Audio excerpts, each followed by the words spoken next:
2 రోజుల పాటు విచారణ జరిపింది సిట్. బ్రేకింగ్ న్యూస్ చూస్తున్నాం. ఏపీ డీజీపీ కార్యాలయానికి సిట్ చీఫ్ వినీత్ బ్రిజ్లాల్ చేరుకున్నారు. పోలింగ్ తర్వాత హింసాత్మక ఘటనలపై ప్రాథమిక నివేదికను డీజీపీకి అందజేయనున్నారు. తిరుపతి, పల్నాడు, తాడిపత్రిలో దర్యాప్తు చేసింది సిట్ బృందం.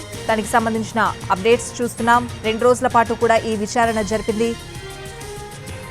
ఎన్నికల్లో జరిగిన హింసాత్మక ఘటనలపై ఆంధ్రప్రదేశ్ డీజీపీకి నివేదిక అందజేసింది ప్రత్యేక దర్యాప్తు బృందం. పోలింగ్ ముగిసిన తర్వాత పలు చోట్ల ఘర్షణలు జరిగాయి.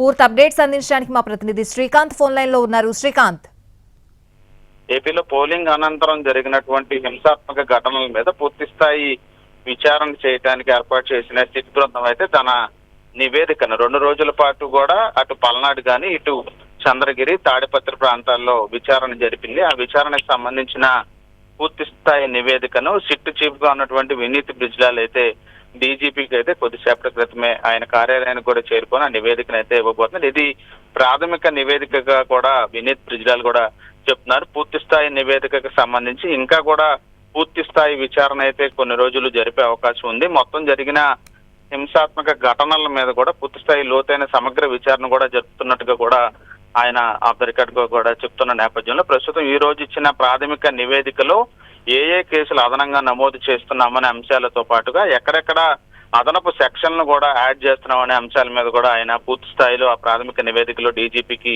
ఇవ్వబోతున్నారు. దీంతో పాటుగా కొంతమంది రాజకీయ పార్టీల నేతలకు సంబంధించిన ప్రమేయం కూడా ఈ దాడుల్లో ఉన్న నేపథ్యంలో వాళ్ళకి సంబంధించిన అరెస్టుల ప్రక్రియ ఇంకా పూర్తి కాలేదు. వాళ్ళందరూ కూడా మిస్సింగ్ లో ఉన్నారు, అదృశ్యమయ్యారు. స్థానికంగా ఘటనలు జరిగిన ప్రాంతం నుంచి వాళ్ళు అక్కడ నుంచి వెళ్లిపోయిన నేపథ్యంలో ఇప్పటి వరకు కూడా ఎందుకు వాళ్ళని అరెస్ట్ చేయలేదనే అంశాల మీద కూడా పూర్తి స్థాయిలో స్థానిక పోలీసులకు కూడా వాళ్ళు అరెస్ట్ చేయాలనే అంశం మీద కూడా ఆదేశాలు కూడా జారీ చేశారు. మొత్తం ఇప్పటి వరకు కూడా 71 మందిని కూడా అరెస్ట్ చేసిన నేపథ్యంలో మరికొన్ని అరెస్టులు కూడా కొనసాగే అవకాశాలకు సంబంధించిన ఆదేశాలను సిట్ ఈ సందర్భంగా ఈ నివేదిక రూపంలో ఇవ్వబోతోంది. అదేవిధంగా కొత్తగా నమోదు చేయాల్సిన ఎఫ్ఐఆర్లకు సంబంధించిన ఆదేశాలను కూడా స్థానిక పోలీసులకు కూడా ఇప్పటికే ఆదేశాలు ఇచ్చిన నేపథ్యంలో నిన్న రాత్రి వరకు కూడా సిట్ విచారణ నేపథ్యంలో ఇంకా కొన్ని ప్రాంతాల్లో అయితే కొనసాగుతుంది. ఇప్పటి వరకు ఉన్నటువంటి సమాచారాన్ని క్రోడీకరించి ప్రస్తుతం డీజీపీకి ఆ నివేదికనైతే సిట్ అధిపతిగా ఉన్నటువంటి వినీత్ బ్రిజ్లాల్